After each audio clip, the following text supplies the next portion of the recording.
You're listening to One Free Family, a new take on peaceful parenting, where you can hear ideas for helping to raise free, independent, and peaceful children. Visit onefreefamily.com to connect and listen. Here are your hosts, James and Taylor Davis. And we're back. It's another episode of One Free Family, and you might be really surprised to hear my voice doing the introduction. James is not here on the episode today. Not even in the room. Oh, who's that? Today, actually, we have very dear friends visiting, and our friend Sabrina is on the episode with me, and we're going to be talking to her all about her self-directed life with her family. Glad to have you. Yeah, I'm really excited to be here. Thank you so much. So we decided somebody had to watch the kids, so only one of us is doing the interview, and James assured me that I wouldn't mess up the intro, so I'm trying really hard. So we are... Oh, I just want to remember, complaint of the week is that I'm still sick. I just keep being sick. So if you hear sniffling and coughing, and I maybe have shared it with Sabrina and she's sniffling, so we're going to do our best to keep that out of the recording, and I'm sure it'll get cleaned up nicely. Anyway, we're really excited to have Sabrina and her family visiting us right now from New Jersey. If you are longtime listeners, you know we're in New Hampshire, but we grew up in New Jersey, and so did Sabrina, and we have been friends since we were 15, Sabrina and I. And I think... So more than half our lives. Yeah, it's more than half our lives. So I think what's really cool is that Sabrina's family and her husband, Doug, is a very good friend of ours as well. Sabrina's family and our family have kind of been on parallel journeys when it comes to having kids and then realizing all of these things that we want for our lives and kind of taking the steps to begin to realize those things and make those dreams a reality. So, and I've talked to Sabrina a lot about this, obviously, and I think she just speaks so well about her family's path to this, and that's the bulk of what we're going to be talking about today. So we're just going to be talking about intentionally crafting the family life that you want and ways to make that possible, keeping in mind that it will look really different for every family. So, Sabrina, if you could just start by telling us a little bit about you and who's in your family, and also maybe just a little basic background about your approach to family life and education with your kids. Sure. So, my name is Sabrina and my husband is Doug, and we have two girls, Avery, who is just about 8 years old, and Emma, who is almost 1. And we have been unschooling really since Avery was born, and that came about after she was born, where we were looking at our lifestyle and saying, I was on maternity leave and planning to go back to work. And at the time, Doug was a teacher, and we were just kind of feeling like there was a strong pull to reassess what our life looked like then. We wanted to be able to have me be home with Avery, and Doug was questioning over the years things that he had seen in his classroom and being in the school system. And so that led to a lot of reassessing really early on, once after our first daughter was born. And so flash forward now, 8 years later, we're an unschooling, sometimes world schooling family, and we have never looked back. We've really loved it. Yeah, and it's been so much fun to kind of watch your journey and watch you guys live into what excites you and what you want your life to look like. And we're going to get a little more into kind of the world schooling and travel part of your life in a little while. We haven't talked about world schooling too much on One Free Family, but James and I have talked about our family's travels and had some episodes about how much we think our family grows and changes and learns from travel. So we'll get into that a little bit, but if you could talk a little bit more about how you started mentioning how you recognized you kind of wanted your life to change trajectories from where it looked like it was heading after Avery was born. So if you could talk a little bit about why that realization came to you, and then maybe how you started thinking about getting from where you were to where you are today, because I know it didn't just magically happen. Yeah, it actually felt like it was not going to be possible. So I felt, again, I was on maternity leave and realizing the gravity of this moment in time where I remember holding my newborn daughter and thinking, I do not want to be apart from you. And we had not considered me not returning back to work. So we had always assumed I'd return back to work. And there I was holding her and feeling like this whole process of having been pregnant and giving birth in the way that I was hoping to was all about sort of this rising of and giving volume to my maternal instinct and my voice, and this recognizing when I had a strong feeling about something and kind of so turning the volume up on that and simultaneously turning the volume down on the shoulds of society. You know, you should be doing this during your pregnancy or doing that and during labor and delivery and even during those early months. And I felt like I'd just been through this year-long journey of finding my voice and feeling really strong about my maternal instinct. And then there I was holding Avery as an infant and saying, the strong thing there is I want to be with you. So a big part for us was just redefining and restructuring our life so that way I could be home with her. And that was a really huge restructuring. Education aside was just even just being there with her. And so I feel like that was really a huge start. Yeah, and I love that kind of the way that you painted a picture of that by saying, like, turning up the volume on what my instinct was telling me and turning down the volume on what the society's messages are. Because we talk about that a lot on this show and a lot about how it can be really hard to tune into what we know deep down feels right for our families, because as our kind of like Western society, in the mainstream part of it at least, has really moved away from that. Yeah, and there are so many experts out there who can chime in on different things. Yeah. But someone had said to me at some point, you're going to find an expert in everything that from every philosophy. Exactly. Yeah. So you find the thing that's right for you and you will find the expert to support you. But for me, it was really taking ownership of, this feels really right for us, and I am the expert in our lives. Like, I don't need a different expert. I know what we need. Yeah. So that was the initial first step. And then as we started to examine what that would look like. So more like the nitty gritty of like, okay, I know we want this, but how do we even get there? Yes. And at that time, I was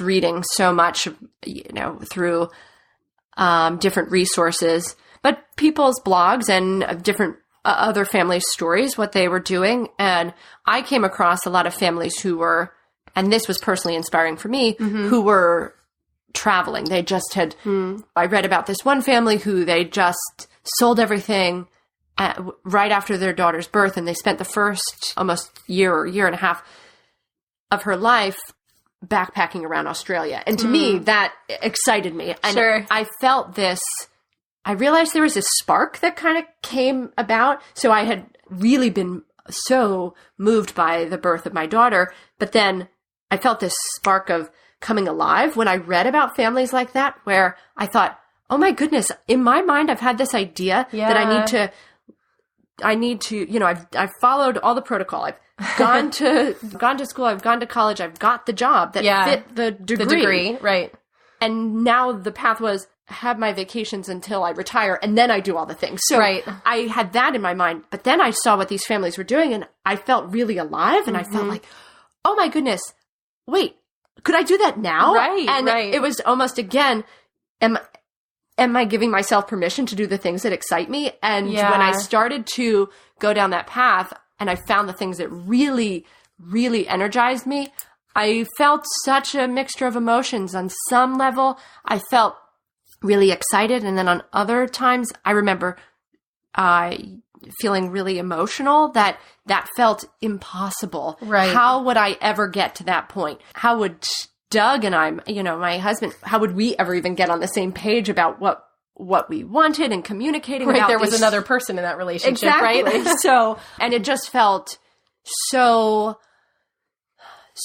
far away. And at the same time, the end of my maternity leave felt so close. Yeah. So and you did go back to work at first, right? Yes. And there was a slow, this stepping stone to me being home full time with her. But I went back full time while he went on paternity leave. And so I felt good about that she was going to be with him. Yeah. And then a few months later, when he was going off paternity leave, I went part-time, Right. which felt like a really huge leap. I felt like I was just letting a pillar out from underneath us. Absolutely. And that was like your first step in the direction. And it probably felt really scary, right? Well, and honestly, to be honest, a first step even before then was actually telling Doug that I had these feelings because he was back at work and I'm home on maternity leave feeling all these emotions. And I remember one time he just came home from work and it was like I'd been sitting with it for all the hours since he had left. And I just said, this is what I'm thinking. And I just said it all. And it was like I said it and I stepped back. I hopped back and I was like, what do you think? And he was like, well, I think that's a big thing to be thinking about. And all I said was I just wanted to be home. Mm-hmm. But even that felt open-ended. And what did that look like? And then I was weaving in, and their family's doing really exciting things. And I think there's ways we could make it work in terms of financially. And so that felt like even the first big step. And then we forward 4 or 5 months later, we're taking that next big step. Right. You went to part-time. Yeah. And then I moved to consulting so I could be home and then to just exploring my own entrepreneurial ventures. Right. So I could be home full-time but and still work on having income and and so the journey took from that moment of kind of sitting on my couch on maternity leave to being home with her entirely took about 9 months to a year. So it was almost like birthing a whole new life. Yeah. And I think that's interesting to hear because I think that the place that you were in I'm always curious about what was different, for you that you were so excited by this idea.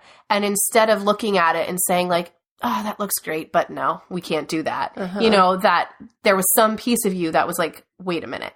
I think that this could be possible. And I think that really can be helpful to kind of hear about. I don't know if you have any more insight on that, on kind of why you were able to kind of take that next step, because I think a lot of people listening think about kind of where they want their family life to be. And it's not exactly where it is right now, but it feels like impossible. Yeah. Right. Well, I actually, as you're mentioning that, it's reminding me of this one very visceral memory I have where I remember thinking where it felt especially impossible. The idea of it felt like there were too many logistics to work out and it was just feeling like hard. Sure.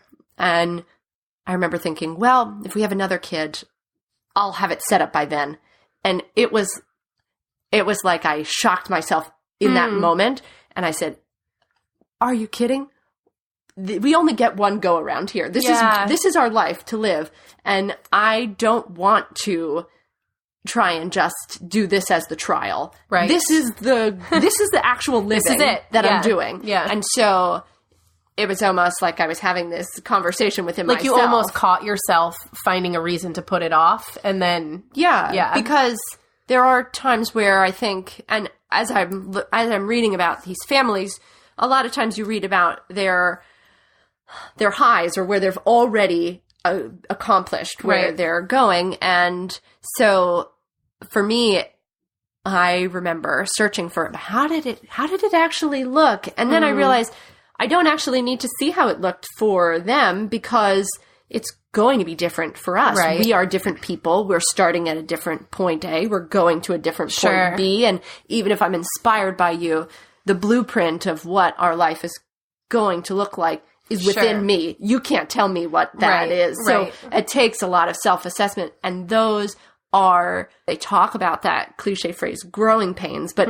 whenever we're growing, either physically with our body or just going through a new phase in life, there are tricky parts to it. And those are the parts that you're really wrestling with. And that's the part that tells you, I feel like, the greatest insight of what is really important to you and how that's going to look. So it did involve me and Doug sitting down and saying, okay, well, how does this look like for us? Because we're not going to sell everything and move to Australia. Yeah. But we do really want me to be home, and we're not sure how long we want me to be home for. So how does that look? And then in terms of education, as we creep forward a couple years now, I've been home with Avery, and we realized as we neared preschool age that we were assessing more of what Doug's and my own critiques were within the school. Right, because he was still in the school system at this point, teaching in a public school. Right? Yeah, and so we were kind of analyzing that aspect and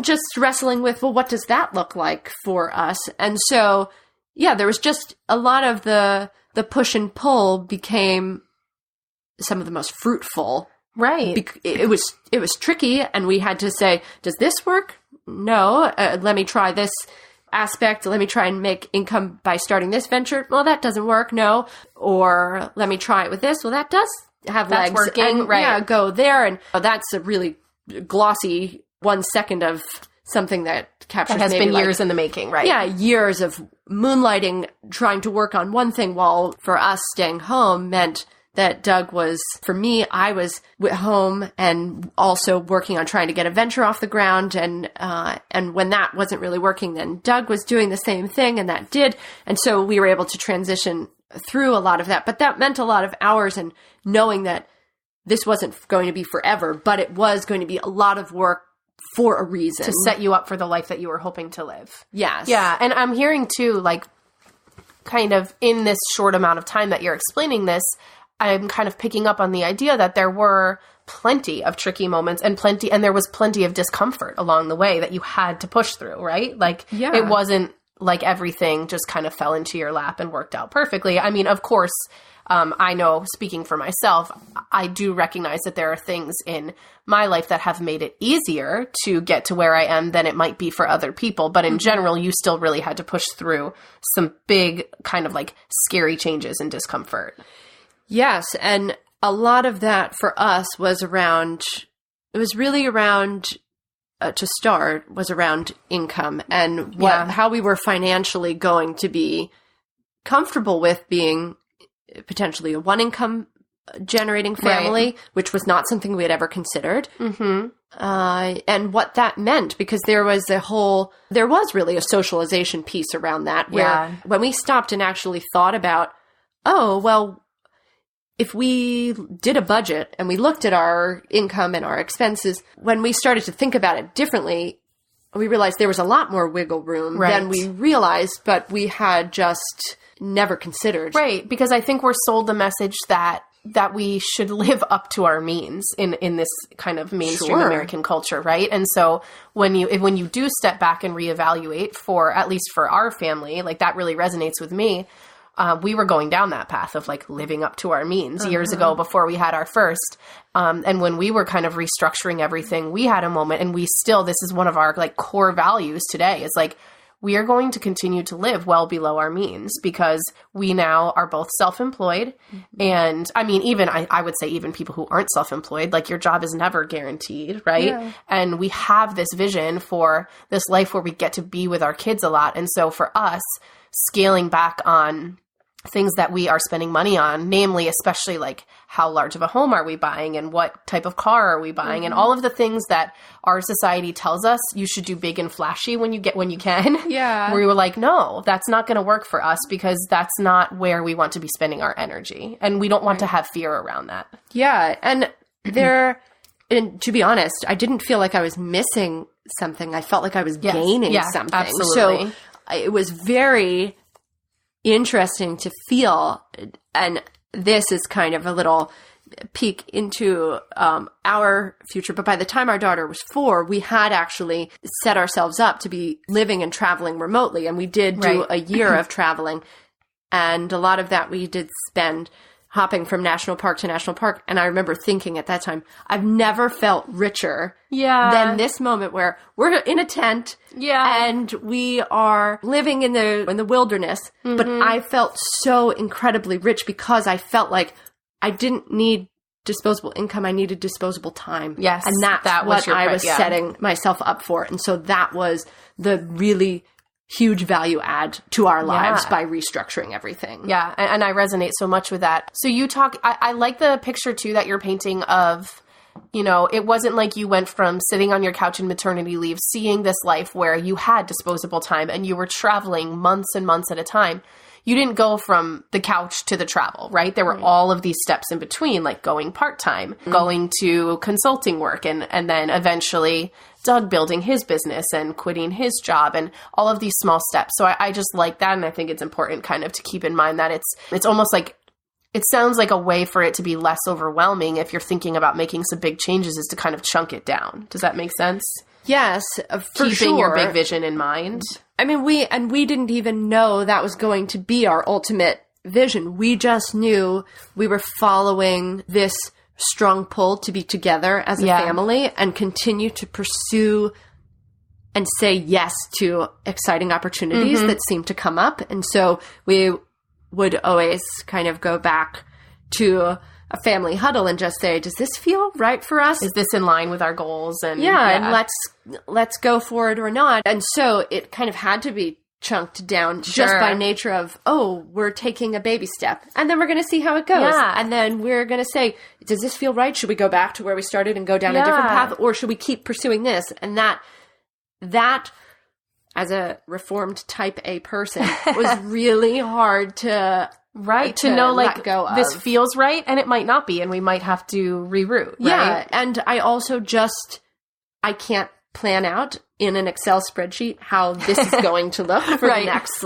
even 6 months, even back then. Although it's funny because I'm still there now as we look to our year ahead. But that, to me, was something that was a shift. I really used to enjoy planning out, but I realized I was enjoying planning because it was a way for me to think about things that were exciting that I wasn't doing. And here it was a flip. I was actually doing the exciting things. Exactly. Instead of kind of losing the moment of being present with what your life was then because you were planning everything. Yes. Yeah. And so that was a little bit of an interesting insight into maybe what I got out of my own personal type A planning. Part of me was that I wasn't actually living the life I wanted. And so I was enjoying the planning because in my mind, I was going more into Exactly. Yeah, that's so interesting. So then let's shift gears a little bit to for you, and we teased this a little bit earlier, a big part of what this vision has become for your family is quite a bit of travel as compared to many families. So if you could just talk a little bit about what your life looks like now in terms of how it involves travel and just what your life looks like now, I think, because people I think are just curious about how do you make life work with so much traveling and education and all of that. Yeah. So I always loved to travel. My husband did not. So this was really interesting when I came across these groups of families who were traveling. I really can't wait to tell Doug about this. And so I was like, and you could travel for any amount of time. And he was like, how much time? And, and I was like, I don't know, a few months, I don't know, 6 months or whatever. And I was thinking so much longer. And he was like, or like maybe a couple weeks or something. Yeah. And anyway, we were all over the place trying to figure out and parse that out, because when we first got together, he even was like, I'm so glad you have girlfriends. Taylor was one of them. to travel with, so that who enjoy traveling. But one thing that he did really like was camping. And that's where we all met, was at a summer camp where my husband and I met, where we met James and Taylor. And so that to me was a shared interest. That's kind of where you could find common ground. Yeah, I did not necessarily need to be traveling all over the world, but I did like the idea of kind of being out on the open road and being out in nature. That was something that I really craved for when I was in my job. And I remember being in a cubicle and taking my lunch break to go walk around the perimeter of my parking lot. It's just so I could be out in nature here. It was not really ideal. So I had this kind of craving. So I said, okay, well, that's an interest of yours, and let's see if we can pursue that. So we had planned, and I should say logistically, sometimes when families want to do traveling, same thing with unschooling or any kind of alternative approach to schooling. With traveling, I've never met a family who does it exactly the same as another one. Yep. So everyone is kind of doing something different. Some people who are incorporating travel into their alternative lifestyle is full-time, and they're full-time. Even that looks different. They're full-time and they're living abroad, or they're traveling in an RV, or they are, doing some combination of anything. And it's very fascinating to share stories about people's adventures. For us, we had just been positioned to, at this point in our lives, Doug had started a business and he was leaving his teaching job. And so we were ready to take an extended road trip. And so we planned to do a year of traveling, and that meant that we were putting our stuff in storage. We rented out our house, and we, for a very, what we were looking for was low barrier to entry. We just put our tent in our car and planned to do a cross-country road trip between national park hopping and visiting friends and family all around over the country. Yeah. And we actually ended with joining a world schooling summit in Mexico. So we did this around the United States and then ended in Mexico with meeting other families who were doing similar things with their families. And I still very much so remember that moment of just driving across even the first state, Pennsylvania, and feeling that sense of freedom. And I was thinking, they say so much to not to enjoy the moment that you're in, even if you're planning for future moments, because yourself of 5 years ago is for sure most likely really enjoying where you've gone. And I was thinking, from maternity leave to this. I'm here now. Yeah, we're actually doing it. That was... And this was how much later? How old was Avery? 4? She was 4.5, so it was almost 4 years later that we felt like we had this idea of how we wanted to structure our family, and that kind of moved. About a year later, I was home with her, and then we realized, just how our dreams were evolving, that, about 4 years later, we were out on the open road. And again, this was now something that was where we were headed, was a shared thing that Doug and I could both enjoy. You had totally come to a common ground, which was like the traveling and the camping, and that would work for both of you. Yeah. Yeah. And he could take his work with him, which was really important and exciting for him too. Yes, needed. Yes. So now, even almost 4 years after that, true. I know. Yeah. You all are still part-time traveling, right? You spend chunks of months at your home base and then chunks of time traveling. And that's worked really well for us. Yeah. So tell us a little bit about your most recent travels, because now you've incorporated another child into your travels and a small child at that, and talk a little bit about how that experience has been for you and kind of what's next. Yeah. So we have in the past few months have joined pop-up community that was called Stone Soup Traveling Families Pop-Up Community. And I'm not sure if you can link to something in show notes, but that's why I'm writing it down. Plug.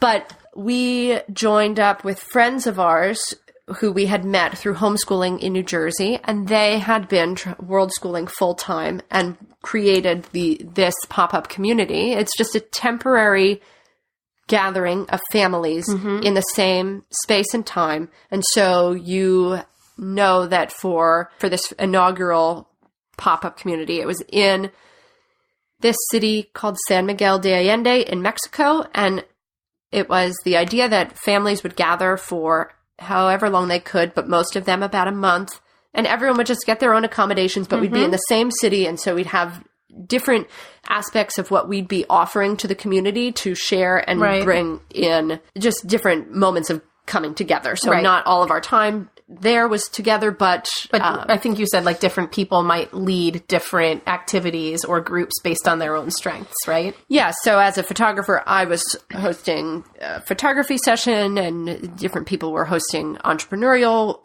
sessions, and Some people were leading yoga sessions, and it's just a really wide variety. And I think you said there was also some co-working going on too, right? Because a lot of the families work remotely, and so that would pop up, and then co-working, co-learning. There were different kind of immersion experiences for the kids, which was really exciting. But one thing that was really beautiful about that was to arrive in a city and have instant playmates. So it brought together this idea of what we loved about our home base was having a really robust community, but doing that in the world. Yeah. And so that was, I mean, you're in the world at your home base, but out in different places around the world, right? Yeah. So you could go and experience a new culture, and that's so much of the beauty of life learning or unschooling is just what you absorb through immersion, through living life, right? And here you could do that with other kids, which was so special, because one thing we found on our cross-country road trip was we really enjoyed the times when we were together with other kids, but that wasn't always guaranteed. Yeah. And so this was a really special experience for us to spend that time in community with other people while you're learning about the Mexican culture. And for the people who stayed the full time, that was capped off with experiencing the Dia de los Muertos, Day of the Dead experience there. So it was a really special experience. And they're planning to do this throughout the upcoming year. So we are positioning ourselves to join them as much as possible, because we were really energized by not just being in community, which we have at our home base, but living in community where we could walk to each other, and where we just had these gatherings of men and of women and of children, where we were just walking all the time in this new culture. It was really energizing for each of us in different ways. And you've talked about community a lot when you talk about kind of the traveling part of your lifestyle, as well as the at-home homeschooling part of your lifestyle. And I think that's really interesting, because many of us who do not send our kids to school get the question a lot, like, how are your children going to be, quote, socialized, whatever that means, and how are they going to have community and have friends, because that feels really important. And I think your family is a really cool kind of example of how you have been able to find and build community both at home with not using school for that and while traveling. Do you have anything you could share about how you were able to do that, or kind of what that's looked like for you? Because I know that we have a lot of listeners who are homeschooling or unschooling and feel pretty alone even where they live. They can't find other people who are doing what they're doing. Yeah. And that I really feel that, because there is a really strong, for me, with my daughters being 7 years apart, really so much of those years at our home base with our daughter was as a single child. So I was especially motivated to see where I could get her connected. Yeah. With other kids. And my daughter is also the kind of person who's not going to just be friends with someone because it's another kid in the room. Yeah. It's got to really be a deeper connection. So even going to the playground. Right, like she won't go make it happen for herself with just anybody. No, it's to her, there were plenty of times where I would call them kind of blind dates with parents, where we'd give it a try. Yeah. And then we'd be like, not a match, because everyone would be nice enough. But it just was kind of something where they even just would parallel play. It wasn't really about it just connecting. Wasn't the best fit. Yeah, sure. So, but I think the community piece is something I'm so passionate about, because I feel now that I've seen the process come about, and either through my own efforts or by seeing how other people have set it up, I feel like it is so accessible. It's possible. Yes. Right? And so I feel really excited about this particular aspect of our life right now. In that, I find that community is what a lot of people are looking for. Yeah. And so this is what I really use social media for, is how I connect with people who are not in my neighborhood, who are living different lifestyles, who I would not necessarily meet otherwise. And social media has been really invaluable in this way. Facebook groups have connected me with people who, through traveling or through our home base, it's just made meeting easy and possible. And like I said, it doesn't always work out. We try here. Doesn't mean that we're not going to be friends, but you just keep trying to see who's in line with your thinking and just who wants the same kind of things that you do. And I don't think that's a throwaway concept, the idea, because I think sometimes, homeschoolers will reach out to other families and try to make connections, and it doesn't work, and it can become very exhausting and overwhelming. And I think sometimes we go through phases where we're like, well, it's just not working. The people aren't here. Right. And I understand that. I've definitely been there and lived that. And so I think what you're saying is really important to just keep in mind that with anything in life, right? It could be with trying to find your life partner. If you want to have a life partner, you're going to try it. And sometimes it's just not going to work. And that doesn't mean that those people aren't out there for you. It's just, you have to keep trying. And I know that for some people that's easier than others, right? We all have kind of different personalities and different levels of how engaged with the outside world that we want to be. But if it's like really, really important for you to find that for your family and your children, to try to remember that it's okay if it doesn't work every time. Yes. And that also the ideas you see in other communities. So I often join Facebook groups of areas that are really robust, that even if I'm not a part of them, I'm not living there, I will join as a fly on the just wallflower it. So I can see ideas that I like of what is happening. That's a great tip. And then I will just create that event in our area. Sometimes they take off, sometimes they don't. But I feel that there are so many fantastic community building ideas that, like in your area, you have the farmer's market that I feel like brings a lot of people. Us and all of our friends meet there every week in the nice weather. Yeah, and it's so beautiful. And so that was an idea that I was like, let me try this back home. And I threw it out there, and we had a couple people come. It might take off another time. Sure. It might not. But that felt like something that, let's give it a try. There's another group in New Jersey that does this fantastic craft fair twice a year. It's, the kids put things out. And the kids make the crafts. The kids do this exchange through actual dollars and cents, or bartering, or just navigating all of that sales aspect. And I loved that. And we tried it, and it was with mild success by us. But all of these opportunities, they also got people talking about things that might work in our area. And so then people are saying, oh, so I can just create something. It's like the ones that don't take off are still planting a seed, kind of. Yes. Yeah. And so often it feels like a given. Oh, there's a Facebook group. I can just create an event. But sometimes it's not until events start going around that people say, oh, well, I was thinking about this. And then you can encourage another family to say, yeah, go ahead, put it out there. That's a great idea. Make an event and let's try it. Yeah. And I think that one of the most beautiful things about our home-based community has been that different families are contributing different aspects. You can't make that happen, but you can inspire it to happen. And then the community becomes so much richer, right? Yes. Because you're getting input from so many different types of people. Yeah, I think it's making me think about how many of us, and I don't know about you, but many of the adults in my community were traditionally schooled, including myself. And how maybe part of why we don't first go to the thought of like, oh, I want this thing to exist, let me create it, is because we spent our whole lives as kids and teenagers having everything programmed for us, right? Interesting. So it's like then we have these kids and we want something different for them, but we're kind of at first maybe waiting for the things to show up, right? Like, I wish this existed. Where is it? Where is it? And then when you can make that shift to like, oh, I want this thing, I'm going to try to make it happen, is really, really powerful, because for everything that doesn't take off, something else does, or a seed is planted. Like actually this one example, and we haven't even been to it yet because we've been so busy with other things, but this one dad in our area, I don't even know him, and it's every week the Facebook event comes up and I'm like, we are going to get there someday.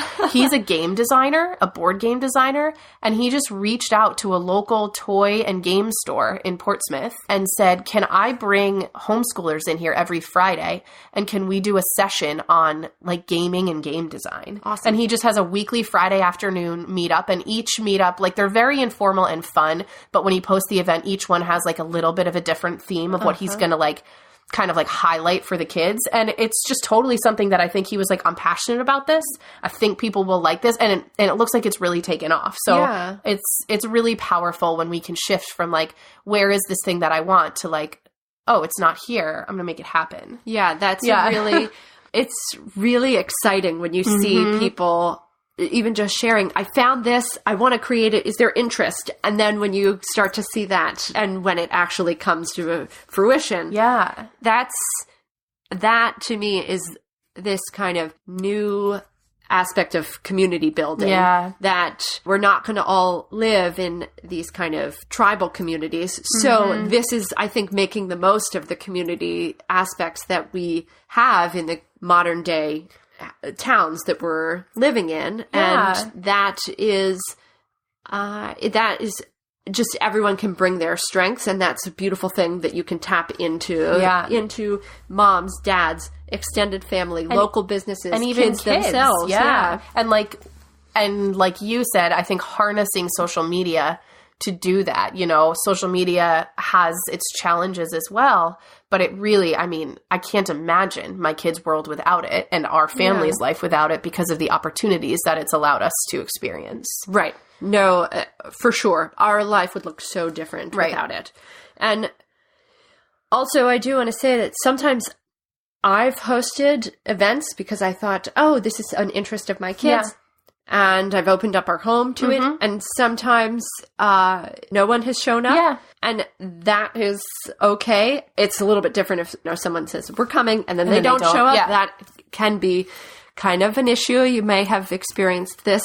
But we've also had ones that have gone off and it's been so positive. And even if those events themselves don't stay recurring, they have introduced us to so many people that we've actually met friends through these aspects or through these events that we've hosted that have really, like you said, you have those moments of, oh, am I making good connections here? Yeah. We really did have a moment like that where I was thinking, I've been hosting all these different things. We've been meeting so many different people. I wonder if, and the easy off ramp is, should we have just done school? And those like moments of creeping in doubt. I'm like, why is that the first thing that I'm like, well, wait, but we almost go to like, oh, but we're not doing the default thing, so that's probably what's wrong. Yes. Right?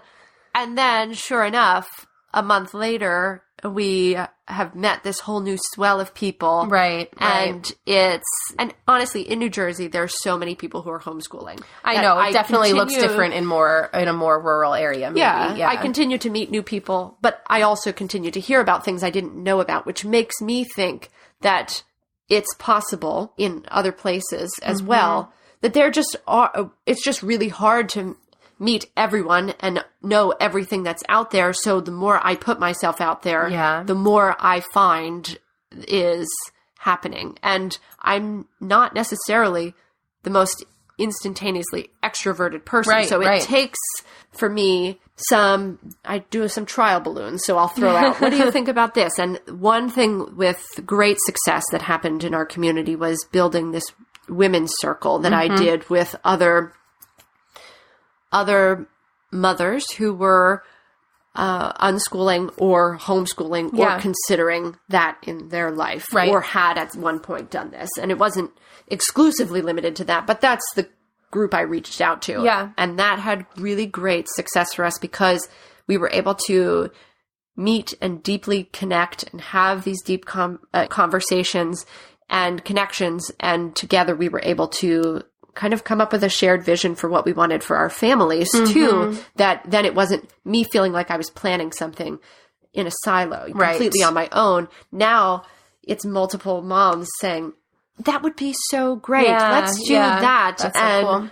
Coming together and creating something in community. Yeah. And I was at one of your women's groups when we did the shibori dyeing, and it was so wonderful. It was so lovely. I also think that kind of taking the initiative to go out and make what we want to see is such a great, James and I talk all the time about the the way that our children learn the most from us is just from what we do, right? We can talk till we're blue in the face to them about things. We can explain our philosophy to them, but really they just take in so much from what we model. Yeah. And so for them to see us going out and creating the things that our family wants, I think is so powerful. And it's something that they're going to carry through. I mean, they're going to use it now and carry it all the way through their adulthood as well. Yeah. Both seeing that that's possible and seeing the journey to say, well, it might not always work the first time. Yes. And here, let me change directions a little bit and not let myself get too discouraged. Yeah. And try something else. And we were talking about this past week, but I'm always really inspired by someone who's been motivated and to create the life that they want to live that's really alive and personalized to themselves without the impetus of kids. Because for me, it took having kids to say, wait a sec, I need to do a full reassessment here about how I'm spending my time and what's really driving me. But I think in some ways, one silver lining for me on that, and for anyone who already has kids and is looking at restructuring, is showcasing for your kids as well with that modeling. Yeah. You can always say, I'm inspired by this. This is how we can shift our life. We're not pigeonholed into something. We don't have to stick to the narrative just because it's what just because we've invested in it, right? Yeah. There's so many possibilities to say we can switch it, and this is how we can switch it, and modeling that too. I love that too. And it's really never too late to think about that. Okay, so we're going to wrap it up here. Okay. Stay tuned because Sabrina and the Davises, the Norries and the Davises are going to be traveling together in February. Yes. We're just firming up our plans for a Costa Rica expedition. There it is, official. It's official. I said it on the podcast. We better go book those tickets. And then her and her family will be continuing to do some more extended traveling. And so if you want to follow along with their travels, is there somewhere that people can find you online? Oh, yeah. I have an Instagram that now is where I keep most of our photographs for our traveling, and that is at Family Footprints, and it's Family FT Prints. So Taylor and James can put that in the show notes too. Put that in the notes. So I used to blog, and I realized I'm most inspired just by taking the pictures. Yeah, and Sabrina's an amazing photographer. She also does family photography as well. And so you'll be delighted if you follow her feed. I always am. Thank you. So yeah, that's how I'm most inspired, and that's how I want to share our journey. And mostly it's just for us, but I'd love it if you would want to follow along and let me know how your own journey is going too. Awesome. Well, thank you so much for joining us. This was really fun. Yeah, I don't want it to be over. I know. Well, we can keep talking when I turn it off. That sounds good. All right. And as we always say, thank you so much for joining us on this journey. And remember that each moment is a new opportunity to be the parent you hope to be. And since James isn't here, I'll also say, love you guys. Aww. See you next time. Thank you for listening to One Free Family. If you enjoy the podcast, please show your support by becoming a patron at onefreefamily.com/support. Your support will help make this show better. Plus, you can get access to rewards and additional episodes by joining. Again, that's onefreefamily.com/support. This has been a Pax Libertas Productions podcast.